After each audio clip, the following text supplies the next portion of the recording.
পেয়ে আমার ছেলেটা আমার অবাধ্য আসছে, নিজে তো কিছু করতে পারোনি, এখন এই এসো আমার ছেলেটাকে উস্কানি দিতে। চাচা, আমি হামজাকে উস্কে দিতে আসেনি। হামজা ভালো ছেলে, 5 ওয়াক্ত নামাজ পড়ে, আবার হালালভাবে ব্যবসাও করছে, তাই ওর একটু খোঁজ খবর নিতে আসছিলাম। সে যাই হোক, ওইসব কাজও আর করতে পারবে না। এই সমাজে আমার একটা সম্মান আছে, ওর কাজের জন্য আমার সম্মানহানি হচ্ছে। চাচা, এখানে মানহানি হওয়ার তো কিছু দেখছি না আমি। কেন আপনি দেখছেন না? ওর সাথে যারা লেখাপড়া করতো তারা সবাই বড় বড় চাকরি করছে, আর ও রুটি লাড্ডু বেঁচে বেড়াচ্ছে। শোনেন চাচা, আল্লাহ পাক সকলকে একভাবে সৃষ্টি করেনি।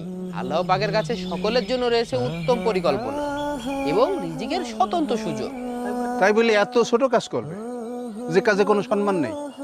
শোনেন চাচা, কোনো কাজই ছোট নয়। আল্লাহ পাক যখন কোনো ব্যক্তিকে রিজিক দেয়, সেটা আল্লাহর পক্ষ থেকে দয়া, অনুগ্রহ।